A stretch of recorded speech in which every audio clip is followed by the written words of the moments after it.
ప్రస్తుతం మనం మాచర్ల నియోజకవర్గం తాళ్లపల్లి గ్రామంలో ఉన్నాము. తాళ్లపల్లి గ్రామంలో వైసీపీ ప్రభుత్వం వచ్చిన తర్వాత ఎమ్మెల్యే పిన్నెల్లి రామకృష్ణారెడ్డి గారు ఇక్కడ చేసినటువంటి అభివృద్ధి, అలాగే ప్రభుత్వం ద్వారా వస్తున్నటువంటి సంక్షేమ పథకాలు, వీటి గురించి గ్రామ నాయకులు ఉన్నారు. వాళ్ళతో మాట్లాడదాం. ఇప్పుడు మన ఊర్లో ఎమ్మెల్యే పిన్నెల్లి రామకృష్ణారెడ్డి గారు చేసినటువంటి అభివృద్ధి ఏంటి? 90 నుంచి 2006 దాకా సర్పంచ్గా చేశా. అప్పుడు నిధులు కొరతగా ఉండేది. అప్పుడు 95 నుంచి 2019 దాకా కూడా తాళ్లపల్లి గ్రామం నుంచి, తాళ్లపల్లి గ్రామే కాదు రాష్ట్ర వ్యాప్తం కూడా, మనం ఏదైనా ఒక సర్టిఫికేట్ కావాలంటే మాచర్ల పోవాలా, ఎంపీడీ ఆఫీసుకు పోవాలా, ఎంఆర్ఓ ఆఫీసుకు పోవాలా.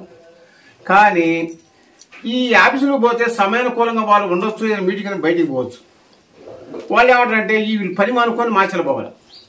పోతే ఆ రోజు పని కాదు, మరుసటి రమ్మంటే నీళ్లు కట్టుకుంటానికో లేకుంటే సేవ పట్టించుకుంటానికో పిచ్చి కొనుక్కోవడానికి పోయేవాళ్ళు. బాగా ఇబ్బంది పడేవాళ్ళు, సింపుల్గా తిరిగేవాళ్ళు. కానీ ఇప్పుడు ఈ జగనన్న ప్రభుత్వం వచ్చిన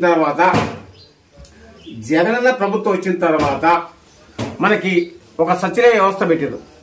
సచివాలయ వ్యవస్థలో 1,50,000 చిల్లర కాక మన సచివాలయ జాబులు ఇచ్చారు. ఇంతకుముందు జాబు కాంటే బాబు రాని చెప్పేవాడు, ఏది 14 ఎలక్షన్లో. కానీ ఆ బాబు వచ్చిన తర్వాత జాబులు కాదు, వాళ్ళ బాబుకి ఇచ్చుకున్న జాబు, మనకి జాబులు చాలా. కానీ జగన్ వచ్చిన తర్వాత 1,50,000 ముందు వీళ్ళకి ఇచ్చారు. ఎవరికి? సచివాలయ జాబులు. ఇక సచివాలయ వ్యవస్థ పెట్టి, వాటిలు పెట్టి అందరూ కూడా ప్రతి ఒక్క నెల తెల్లవారుజామున తలుపు కొట్టి పింఛన్లు ఇస్తారు.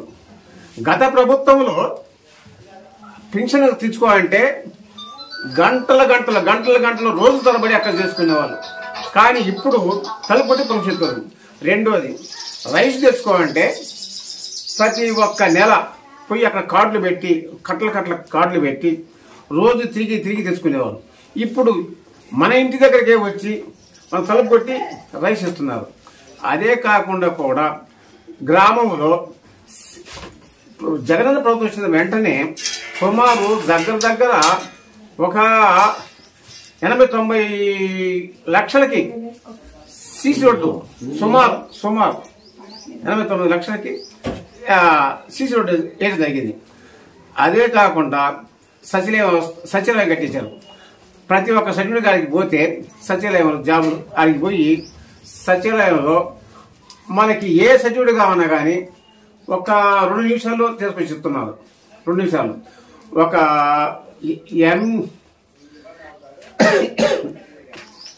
అదే కాకుండా ఒక రైస్ కార్డు కానీ, అదే కాకుండా ఒక కౌంటు బిల్లు కొన్నా కానీ, ఇదే కాకుండా ఒక రైతు భరోసా తాలూకులో డబ్బుల కోసం కానీ ప్రతి దానికి మాచర్ల పర్లేదు.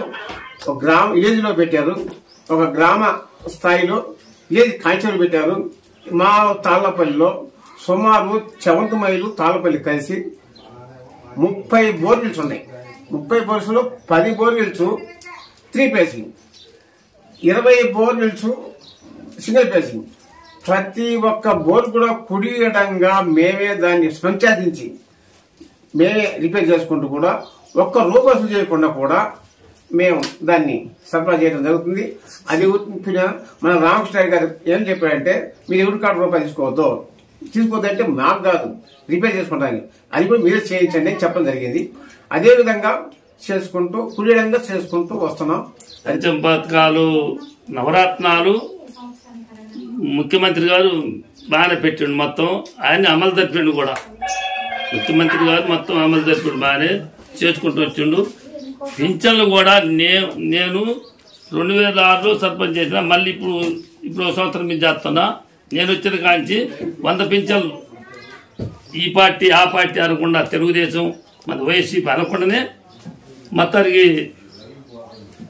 మొత్తాన్ని తీసి ఇస్తూనే ఉన్నాను. నేను నా చేతుల మీదనే ఇచ్చినాను కాడికి. ఇప్పుడే బాగుంది. గతంలో ఈ పింఛన్లు ఎత్తుంటే 4-5 రోజులు కూర్చొని ఒకరికి ముసలు మొత్తం 5 రోజులు పడి ఉండేది ఆన్నే సచివాలయం కాడ.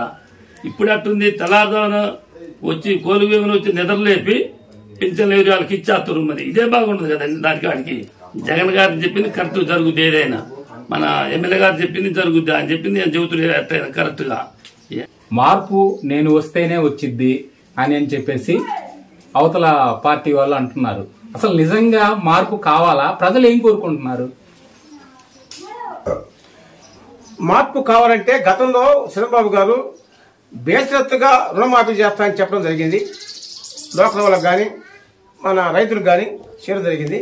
కానీ ఆయన చేసింది ఏంటంటే సుమారు 2 కిస్తులు 3 కిస్తులు సుమారు సంవత్సరానికి 30,000 25,000 వేస్తానని చెప్పి వేసిండు. ఒక 2-3 సార్లు వేసాడు, దాని బ్రేక్ అయిపోయింది. అందుకని చంద్రబాబు మాటలు నమ్మరు, హామీతలు. కానీ ఒట్టిది ఒక్క జాబీ చూడ కాదు, 1,50,000 సుమారు 1,50,000 చిల్లర సచివాలయం జాబ్ ఇచ్చడం జరిగింది. అదే కాకుండా సచివ వ్యవస్థ పెట్టడం జరిగింది. అదే చంద్రబాబు గారు హామీలు ఇతర మటుకు బాగానే ఎక్కువ హామీలు ఇస్తారు జగన్ కంటే. జగన్ ఏం చేస్తాడంటే ఆలోచించి హామీ ఇస్తాడు, ఇచ్చిన హామీని నెరవేరుతుంది జగన్. అంతేగాని అందుకని జగన్ మాకు రామకృష్ణారెడ్డి గారు, లోకల్కి వచ్చేసరికి మా గోపిరెడ్డి గారు. మాచెల్ల రామకృష్ణారెడ్డి గారు వస్తేనే మళ్ళీ అభివృద్ధి, వరకపూడిశాల ప్రాజెక్టు, హైవేలు ఇవన్నీ తీసుకొచ్చిన వ్యక్తి రామకృష్ణారెడ్డి గారు. నేడు అయితే జగన్ వచ్చిన తర్వాత స్కూల్ అభివృద్ధి కానీ, ఇంగ్లీష్ మీడియం కానీ ప్రతి ఒక్కళ్ళకి అందుబాటులో ఉండి, అమ్మఒడి అన్ని దగ్గరికి చేకూర్చిన, గోరుముద్ద అన్ని దగ్గరికి చేకూర్చిన వ్యక్తి జగన్ గారు. ఆయన ప్రభుత్వం మళ్ళీ రావాలని మేము కోరుకుంటున్నాం. చంద్రబాబు నాయుడు చెప్పేయి, ఇప్పుడు పవన్ కళ్యాణ్ చెప్పేయి, చివరికి పురంధేశ్వరి కూడా వాళ్ళతో కలిసి ఒక్క మనిషి మీద యుద్ధం చేయడానికి 3 పార్టీలు కలిసి యుద్ధం చేస్తున్నాయి ఆంధ్ర రాష్ట్రంలో. అది సాధ్యం కాని పని కూడా ఆయన సాధ్యం చేసుకొని వచ్చిన మనిషి కాబట్టి జగన్ గారు ఎప్పటికైనా కానీ ఆయనదే గెలుపు కావాలని మేము కోరుకుంటున్నాం. మా తాళపల్లి గ్రామం నుంచి మాకు ఆసరాగున్నోళ్ళు జెడ్పీటీసీ, మాజీ జెడ్పీటీసీ సేవిరెడ్డి గోపిరెడ్డి గారు, జూకూరు వెంకటరామయ్య గారు, ఎండ్ర గాలయ్య గారు, కాబోయే సర్పంచి దేరంగుల కోటేశ్వరరావు గారు, రామకృష్ణారెడ్డి గారి ఆశీస్సులతోటి, ముఖ్యమంత్రి గారి భరోసాతోటి మేమందరం తాళ్లపల్లి గ్రామం వరకు క్షేమంగానే అన్ని పథకాలు అందుకొని సచివాలయాలు కట్టించి, నాడు నేడు స్కూళ్ళు, నేను జెడ్పీఐ స్కూల్ చైర్మన్ని, ఆ పని కూడా పూర్తయిపోయింది. అన్ని సవలక్షణంగా అన్ని మాకు జరిగినాయి కాబట్టి మళ్ళీ జగన్ రావాలని మేము కోరుకుంటున్నాం అండి. ఇక్కడ పిన్నెల్లి రామకృష్ణారెడ్డి గారు మాకు ఎమ్మెల్యేగా కావాలి. కాబోయే మినిస్టర్ అమ్మఒడి పథకము గత 4 సంవత్సరాల నుంచి కంటిన్యూగా వస్తున్నాయి. అలాగే రేషన్ కానీ ప్రభుత్వం ద్వారా వచ్చే ప్రతిదీ మాకు అందుబాటులోనే ఉన్నాయి. అలాగే పరిపాలన కూడా బాగానే ఉంది. ఈసారి కూడా మాకు ఎమ్మెల్యే గారు రామకృష్ణారెడ్డిని గెలిపించుకోవాలని ఆశపడుతూ ఉన్నాం. మా విలేజ్లో చదువుకుంటున్న ప్రతి విద్యార్థికి సంవత్సరానికి అమ్మఒడి పథకం కింద 15,000 రూపాయలు పడుతున్నాయి. అలాగే డ్వాక్రా చేయూత ద్వారాగా వడ్డీ లేని రుణాలు పడుతున్నాయి. తర్వాత మాకు ఆటో ఉంది, ఆటో వాహన మిత్రగా 10,000 రూపాయలు పడుతున్నాయి. అలాగే మరి చూసుకుంటే రైతు భరోసా కానివ్వండి, తర్వాత వాలంటీర్స్ని పెట్టి ప్రతి ఇంటికి కూడా వచ్చి పింఛన్ ఇవ్వటం కానివ్వండి, ఇవన్నీ కూడా చాలా బాగున్నాయి. మన ముఖ్యమంత్రి గారు తీసుకున్న నిర్ణయం చాలా అద్భుతంగా ఉంది.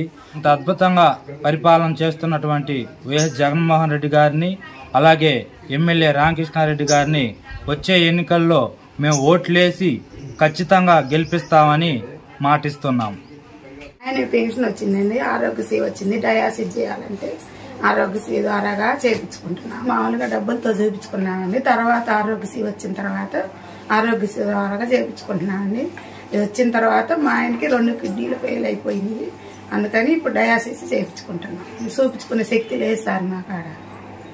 ఈ ప్రభుత్వం వచ్చినాక బాగానే మాకు ఉపయోగపడింది. మళ్ళీ మాకు ఆసరా డబ్బులు పడ్డాయండి. డబ్బులు రైతు భరోసా డబ్బులు పడుతున్నాయి. మాచెల్లో రామకృష్ణారెడ్డి గారు వస్తే బాగుంటుంది. మా వారిద్దరం బీటెక్ చేసామండి. మా వారికి జగనన్న వచ్చాక సచివాలయం నోటిఫికేషన్ ఇచ్చాక సచివాలయ నోటిఫికేషన్లో మా వారికి డేటా ఎడ్యుకేషన్ సెక్రటరీ జాబ్ వచ్చిందండి. అలాగే నాకు వాలంటీర్ జాబ్ వచ్చిందండి. మా జగనన్న రావడం వల్ల మా కుటుంబం అంతా మేము సాటిస్ఫాక్షన్ అయ్యామండి. జగనన్న ప్రభుత్వం రావడం వల్ల మాకు చాలా ఆనందంగా ఉందండి. మళ్ళీ జగనన్నే రావాలి. నేను జగనన్నకి అలాగే రామకృష్ణారెడ్డి అన్న ఓటేస్తామండి. మళ్ళీ అలాగే మా ఫ్యామిలీ తరఫున మా ఇంట్లో మా తాతయ్య గారికి పెన్షన్ వస్తుందండి. మా అమ్మమ్మ గారికి చేయూత వస్తుంది 18,750. మా అమ్మగారికి కూడా చేయూత వస్తుందండి. అలాగే మా నాన్నగారు చనిపోయారు, మా అమ్మకి పెన్షన్ కూడా వస్తుందండి. మా తమ్ముడికి ఆటో ఉంది, మా తమ్ముడికి వాహన మిత్ర వస్తుందండి. జగనన్న ఇస్తున్న ఈ పథకాలన్నీ, సంక్షేమ పథకాలన్నీ మా కుటుంబానికి, అలాగే మాకు, మా అమ్మగారు వాళ్ళకి, మా అత్తయ్య వాళ్ళకి అందరికి అందుతున్నాయి. అలాగే మా తోటి కుటుంబాలందరికి కూడా అందుతున్నాయండి. ఈ జగనన్న ఇస్తున్న సంక్షేమ పథకాల వల్ల మధ్యతరగతి ఫ్యామిలీ చాలా సాటిస్ఫై అవుతున్నారండి. తాళపల్లి ఏంది బొమ్మ ఇంటికి అతికించుకున్నాం? మీరు అట్ట అడిగితే మేమేం చెప్పిన అభిమానంతో అతికించుకున్నాం. ఇప్పుడు వస్తుంది, డోక్రా రుణమాఫీ అవుతుంది, బాగానే ఉంది. మాకైతే జగనన్న వచ్చినాకే బాగుంది. మా ఊరికి చేస్తూనే ఉన్నాడండి, మంచిగానే చేస్తున్నాడు. దేనికి పిలిచినా వస్తున్నాడు. సారి మా ఎస్సీ కాలనీ మొత్తం జగన్మోహన్ రెడ్డి గారికి, రామకృష్ణారెడ్డి గారికి ఓటేసి గెలిపించుకున్నాం. ఈ పథకాలు పెట్టారండి, అమ్మఒడి కానీ, ఇట్లాగే పిల్లల చదువులకు కానీ ఏదైనా కానీ సంబంధించినవి మంచిగా చేశారు. ఎస్సీలను బాగానే చూస్తారండి. ఏదన్నా ఆపదన్నా కానీ వాళ్ళకి కావాల్సిన ఏంటియో వాళ్ళ ఇబ్బందులు ఏందో కనుక్కొని అన్ని తీరుస్తున్నారు. పిన్నెల రామకృష్ణారెడ్డి గారండి మా ఎమ్మెల్యే గారు. మాకు చాలా మంచి మంచి పనులు చేశాడు. డీకే పట్టాలు ఇప్పించాడు. నా ధర్మకర్త కూడా చేశాడు, కృషి చేశాడు. ఆయన మంచిగానే చేశారండి. మన 3 బోర్లు కూడా వేయించారండి. మన వాటరు నీళ్ళు లేకపోతే 3 బోర్లు కూడా వేయించారు. అందరికీ పేద అనే విషయంలో మొత్తానికి ఇస్తున్నారండి. రెడ్లు బంచినోళ్ళు అనేది ఉండదు. పేదలకు ఉపయోగపడే వర్క్స్ ఉందండి. రామకృష్ణారెడ్డి గారు వస్తేనే మంచిగా ఉంటుందండి. ఎందుకంటే మాకు మొన్న నీళ్ళు లేకపోతే 3 బోర్లు కూడా లేబర్కి వేయించారు. వచ్చి ఆయన ఎమ్మటే స్టడీ చేస్తారు. మేము పోయి అడగంగానే ఎమ్మటే ఇమ్మీడియట్గా ఇచ్చారండి. రెడ్డి బెమ్మారెడ్డి అన్నాకనే ఇవన్నీ గొడవలు ఆడాడ ఇవో లేస్తున్నాయి, కానీ అంతకుముందు అసలు ఏ గొడవలు లేవు మాకు. మా తాళపల్లిలో ఆలోచన లేదు. ఆ బెమ్మారెడ్డి వచ్చి కూర్చున్న కాంచి మాలో గుగ్గులేస్తుంది. అక్కడి నుంచి మా ఊళ్ళో అసలు ఏం లేదు. మాకు కావాల్సింది రామకృష్ణారెడ్డి, మా సీఎం జగన్. ముసళ్ళకి కుడి చోట్ల తండ్రి చోట్ల ఇలా ముసళ్ళకి పింఛన్ అవుతుంది. వాళ్ళు మా దేవుడు అనుకుంటుంది. అది మన వాస్తవం. ఈ బెమ్మరెడ్డి ఎవరండి? బెమ్మరెడ్డి నిన్నగా ఎప్పుడో పోయిండు బెమ్మరెడ్డి. ఇలా వచ్చి మార్చిలో వచ్చి అది చూపిస్తా ఉంటే ఏముందండి, పల్లెటూరులో నా కొడుకులు కొట్టుకుని సాగురని గొడవ చూపిస్తాడు. అతని నుంచి ఏముందండి ఆయన. కరోనా టైంలో కూడా మా జగన్ మొత్తం చేసిండు, పథకాలు అనేవి చేసిండు, అన్ని చూసిండు, అన్ని బాగా చేసిండు, ఊళ్ళో పెట్టిండు, కట్టుబడి ఎటు బాగా చూపించండి చేసిండు. ఈ బెమ్మరెడ్డి ఏమిటండి ఇప్పుడు ఈ మధ్యలో వచ్చి పిక్కుతా వచ్చి నేను చేస్తా అది చేస్తా అంటే ఇప్పుడు ఏముందండి బెమ్మరెడ్డి? ఆయన కరెక్ట్ కాదండి. మా ఊళ్ళో ఏం గొడవ లేవు. కొత్తూరు పో, ఏ ఊరైనా పో, జగనే వచ్చేది. అంత మించింది ఏం లేదు. అన్ని కులాలు కలిసి టీడీపీలో కానీ అందరూ కలిసి మేము ఐకమత్యంగా ఉంటున్నాం. ఐకమత్యం పథకాలు తీసుకుంటున్నాం. ఐకమత్యం బజారం తిరుగుతున్నాం. ఇప్పుడు ఆయన వస్తేనే ఇద్దరు ఆయన వస్తేనే మరి గొడవ జరుగుతాయి. మరి చెప్పలేం, కానీ ఆయన చెబితే కరెక్ట్. అది సీఎం జగన్ నెంబర్ 1. వైఎస్ఆర్సీపీ హయాంలో సచివాలయం వచ్చింది, స్కూళ్ళు అభివృద్ధి చెందినాయి. ఇప్పుడు పిల్లలు అయితే ఇంత ముందు కాలంలో అయితే స్కూల్కి వెళ్ళాలంటే టాయిలెట్ కానీ దేనికైనా ఇబ్బంది పడేవాళ్ళు. ఇప్పుడు ఆ ఇబ్బందులు లేవు. ఆల్రెడీ స్కూల్ ఇప్పుడు జరుగుతుందే కాక నాడు నేడు ద్వారా ఇంకా అభివృద్ధి, ఇంకా స్కూల్ క్లాస్ రూములు కానీ ఇవన్నీ పెంచుతూనే ఉన్నారు. ఆల్రెడీ చాలా రోడ్లు వేశారు. ఈ వైఎస్ఆర్సీపీ గవర్నమెంట్ వచ్చినాక బోర్లు అరౌండ్ మా ఊర్లోనే ఒక 100 బోర్లు చిల్లరేశారు. రైతులకు కాకుండా నార్మల్గా ఇప్పుడు నీళ్లు తాగటానికి ఊర్లలో బోర్లు ఉన్నాయి కదా, అవి కూడా వేశారు. అవి కూడా ఒక 4-5 బోర్లు ఈ మధ్య కాలంలో ఎంపీ గ్రాంట్లో వేయించారు. విషయం ఏంటంటే వాళ్ళకి వీళ్ళకి ఉన్న తగాదాల మధ్య వాళ్ళు ఎవరో చంపుకుంటే ఏం పార్టీల మీద తెచ్చి ఈ విధంగా చేస్తున్నారు. అంటే ఏం లేదన్న, జగన్మోహన్ రెడ్డి చేసినట్టు వేరే వాళ్ళు చేయాలంటే అది అయ్యేది కాదు. ఇప్పుడు నేను తెలుగుదేశం గవర్నమెంట్లో రోడ్లు వేశాను. అప్పుడు ఆ టైంలో నేను వేసి సంవత్సరం గవర్నమెంట్ ఉండి నా రోడ్ డబ్బులు రాక ఇప్పటికీ అరౌండ్ 6 సంవత్సరాలు అవుతుంది. తెలుగుదేశం గవర్నమెంట్లోనే ఇవ్వకుండా మా డబ్బులని పశువు కుంకుమ కింద వాటి కింద ఇచ్చి మమ్మల్ని ముంచేసిండు తెలుగుదేశం వాళ్ళు. ఏం చేస్తాం, సైలెంట్గా ఉన్నాం. రావాల్సిన డబ్బులు అంతే ఆగిపోయి సైలెంట్గా కూర్చున్నాం. వాళ్ళ చేతిలో అధికారం ఉండి లంచాల కోసం అధికారులు వాళ్ళ లంచాల కోసం మా బిల్లులు ఆపి ఇన్నాళ్ళు అదే చేసి పెట్టారు. ఇప్పుడు ఆ లంచాలకి బొంచాలకి ఏం లేదు. ఆల్రెడీ వైసీపీ గవర్నమెంట్లో వేసిన వాళ్ళకి చాలామందికి రోడ్లకి డబ్బులు వచ్చినాయి, వాళ్ళు ప్రశాంతంగా ఉన్నారు. మాకు రాల. రామకృష్ణారెడ్డి అయితే ఇంటికి పోతే పోయి అన్నా అంటే ఏదన్నా ఉందంటే పలానా పర్సన్ కలవండి అని చెబుతాడు. ఇప్పుడు మాకైతే గోపిరెడ్డి గారు ఉన్నారు. గోపిరెడ్డి గారి దగ్గరికి వెళ్తే డైరెక్ట్ ఎమ్మెల్యే దగ్గరే తీసుకెళ్తాడు. ఏ పని కావాలన్నా చేసి పెడతాడు.